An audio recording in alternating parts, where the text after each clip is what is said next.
আসসালামু আলাইকুম। সংবাদে আপনাদের সবাইকে স্বাগত জানাচ্ছি। আমি ফিরোজ তোহা। শুরুতেই সংবাদ শিরোনাম। বাংলাদেশের সর্বশেষ গুরুত্বপূর্ণ আপডেট সংবাদে আপনাকে স্বাগত। শুরুতেই সংবাদ শিরোনাম, পরে বিস্তারিত। প্রথমে জানাবো, যারা পিয়ার চাচ্ছে তারা ফ্যাসিস্টদের প্রতিষ্ঠিত করতে চাইছে বলছে বিএনপি নেতা। বিএনপির কেন্দ্রীয় সহ গণশিক্ষা বিষয়ক সম্পাদক আনিসুর রহমান খোকন তালুকদার জানিয়েছেন, যারা আনুপাতিক বা প্রতিনিধিত্ব পিয়ার পদ্ধতিতে নির্বাচনের কথা বলছে তারা মূলত আবারও এদেশে ফ্যাসিস্টদের প্রতিষ্ঠিত করতে চায়। এই দেশে সেটি কোনোভাবেই আর হতে দেয়া হবে না। আজ কালকিনি উপজেলা বিএনপির উদ্যোগে উপজেলা মুক্তিযোদ্ধা কমপ্লেক্স ভবনে আসন্ন সংবাদ সম্মেলনে সব কথা জানান তিনি। এরপর জানাবো, ইসলামী আন্দোলন বাংলাদেশ জাতীয় বেঈমান বললেন বিএনপি নেতা অ্যানি। বিএনপির যুগ্ম মহাসচিব শহীদুদ্দিন চৌধুরী অ্যানি বলেছেন, ১৭ বছর ইসলামী আন্দোলন বাংলাদেশ জাতীয় বেঈমান। আজ অ্যানি বলেন, শেখ হাসিনাকে স্থায়িত্ব দিয়েছিল ইসলামী আন্দোলন। এমন কোনো দালালি নেই যা হাত পাখা মার্কা করেনি। যা তারা করেছে সেটা জাতীয় পার্টির মতোই। তারা হচ্ছে জাতীয় পার্টির মতো আরেকটি ভণ্ড।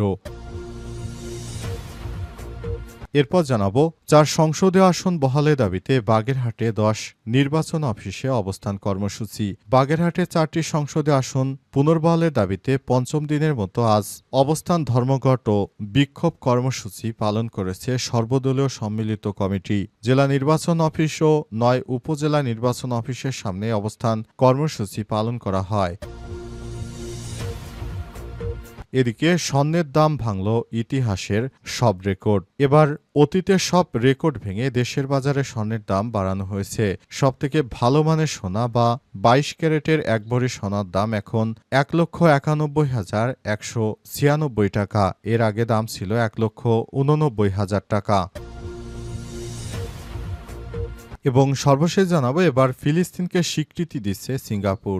সিঙ্গাপুর ঘোষণা করেছে তারা ইসরায়েলি বসতি স্থাপনকারী গোষ্ঠীর নেতৃত্বের উপর লক্ষ্যবস্তু নিষেধাজ্ঞা আরোপ করবে এবং উপযুক্ত পরিস্থিতিতে ফিলিস্তিন রাষ্ট্রকে স্বীকৃতি দেবে। আজ সংসদে দেয়া এক বক্তব্যে দেশটির পররাষ্ট্রমন্ত্রী বিবিয়ান বালাকৃষ্ণ এই তথ্য নিশ্চিত করেছেন। প্রিয় দর্শক, এতক্ষণ শুনছিলেন সংবাদ শিরোনাম, এবারে বিস্তারিত। তবে তার আগে বন্ধুরা, অনুরোধ থাকবে এই সংবাদটিতে একটি লাইক দিন। এই চ্যানেলে আপনি নতুন হয়ে থাকলে আমাদের সংবাদটি দেখতে দেখতে চ্যানেলটি সাবস্ক্রাইব করে রাখুন। কমেন্ট করে বন্ধুরা আপনার মূল্যবান মতামত জানিয়ে দিন আপনি বিশ্বের কোন দেশ থেকে বা বাংলাদেশের কোন স্থান থেকে আমাদের সংবাদটি দেখছেন এবং শুনছেন। আর বন্ধুরা, এই সংবাদটি আপনার সোশ্যাল মিডিয়া ফেসবুকে শেয়ার করে বন্ধুদেরও দেখার সুযোগ করে দিন। এবারে বিস্তারিত। যারা পিয়ার চাচ্ছে তারা ফ্যাসিস্টদের প্রতিষ্ঠিত করতে চাইছে বলছে বিএনপি নেতা। বিএনপির কেন্দ্রীয় সহ গণশিক্ষা বিষয়ক সম্পাদক আনিসুর রহমান খোকন তালুকদার বলেছেন, যারা আনুপাতিক প্রতিনিধিত্ব বা পিয়ার পদ্ধতিতে নির্বাচনের কথা বলছেন তারা মূলত আবারও ফ্যাসিবাদকে কায়েম করতে চাইছে।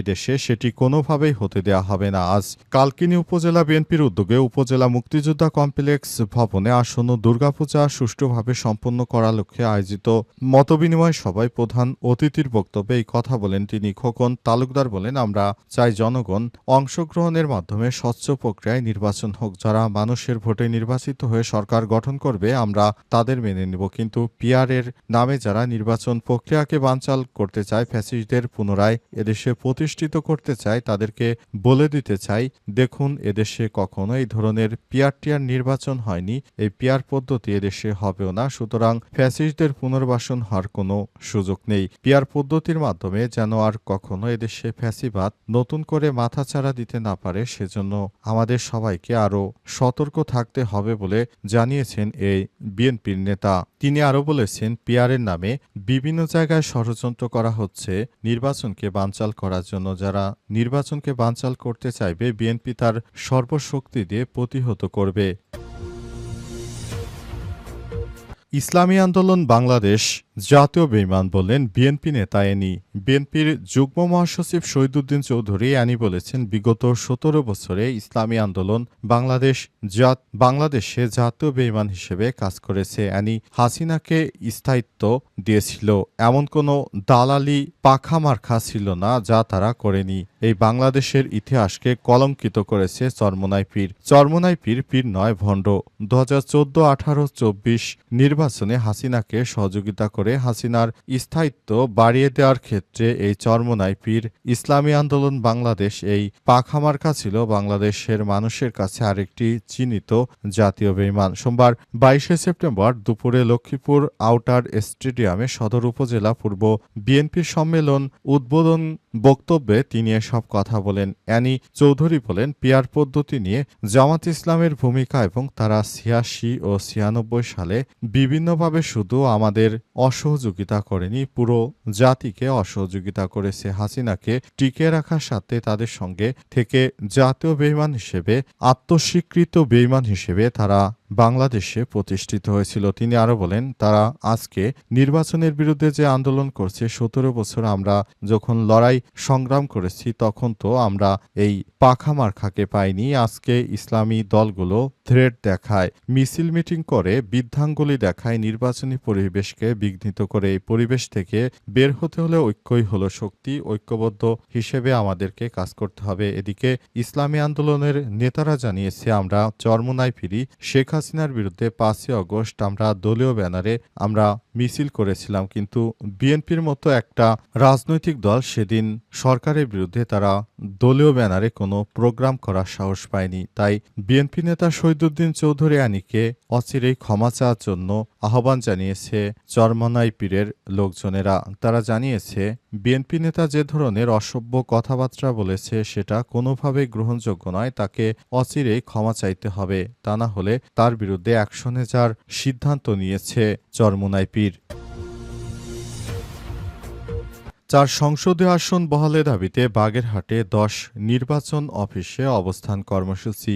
বাগেরহাটে ৪টি সংসদীয় আসন পুনর্বহালের দাবিতে এবার মাঠে নেমেছেন বাগেরহাটের ঐক্য পরিষদের নেতৃত্ববৃন্দ। তারা জানিয়েছে, আমরা আমাদের ৪টি আসনই পুনর্বহাল চাই। তাই তারা প্রতিদিনই হরতাল ও নানা রকম অবরোধ কর্মসূচি দিচ্ছে। বিশেষ করে তাদের একটি আসন কেটে নিয়ে গাজীপুরের সঙ্গে সংযুক্ত করার পর তারা নির্বাচন কমিশনের বিরুদ্ধে এই কর্মসূচি পালন করছে এবং অন্তর্বর্তীকালীন সরকারের প্রতি তারা আহ্বান জানিয়েছে তাদের আসন যেন পুনর্বহাল করা হয়। তবে সরকারের পক্ষ থেকে এখনো এ বিষয়ে কোনো সিদ্ধান্ত দেওয়া হয়নি। তাই তারা প্রতিনিয়ত বিভিন্ন নির্বাচন অফিসের সামনে গিয়ে তারা কর্মসূচি পালন করছেন, হরতালও পালন করেছেন। তারা বাংলাদেশে ঢাকার সঙ্গে খুলনার যান চলাচল বন্ধ করে দিয়েছেন। প্রতিনিয়ত তারা প্রায় ১ মাস ধরে আন্দোলন সংগ্রাম করে আসছে। তারপরও নির্বাচন কমিশন জানিয়েছে, নির্বাচন কমিশন যে সিদ্ধান্ত নিয়েছে তার থেকে পিছু হটার কোনো সুযোগ নেই। আর এই ধরনের আন্দোলন করে কোনো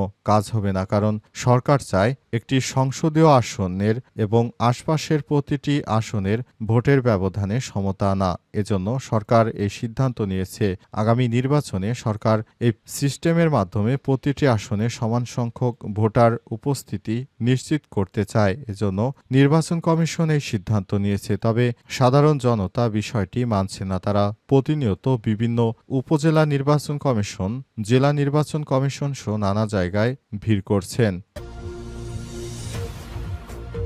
স্বর্ণের দামে এবার ভাঙল অতীতের সব রেকর্ড। এবার অতীতের সব রেকর্ড ভেঙে দেশের বাজারে স্বর্ণের দাম বাড়ানো হয়েছে।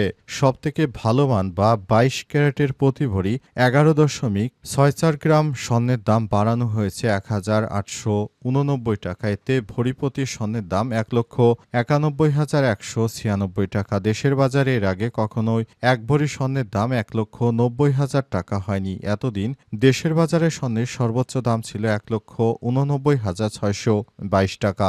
স্থানীয় বাজারে তেজাবি স্বর্ণের পাকা স্বর্ণের দাম বাড়ার পরিপ্রেক্ষিতে আজ এই দাম বাড়ানো হয়েছে। মঙ্গলবার 23 সেপ্টেম্বর থেকে স্বর্ণের নতুন দাম কার্যকর করা হবে বলে জানিয়েছে বাংলাদেশ জুয়েলারি সমিতি বাজুস। বাজুস স্ট্যান্ডিং কমিটির on pricing and price monitoring committee বৈঠক করে এই দাম বাড়ানোর সিদ্ধান্ত নিয়েছে। পরে কমিটির চেয়ারম্যান মাসুদুর রহমানের সই করা এক বিজ্ঞপ্তিতে এই তথ্য নিশ্চিত করা হয়। 20 সেপ্টেম্বর স্বর্ণের দাম বাড়ানো হয়। এর আগে 18 সেপ্টেম্বর দেশের বাজারে স্বর্ণের দাম কিছুটা কমানো হলেও আবারও 17.109843 সেপ্টেম্বর 31 ও 27 আগস্ট দাম বাড়ানো হয়। এতে 17 সেপ্টেম্বর ভালো মানের এক ভরি স্বর্ণের দাম 1,89,622 টাকা ছিল। এখন তা বেড়ে 1,91,196 টাকা হয়েছে।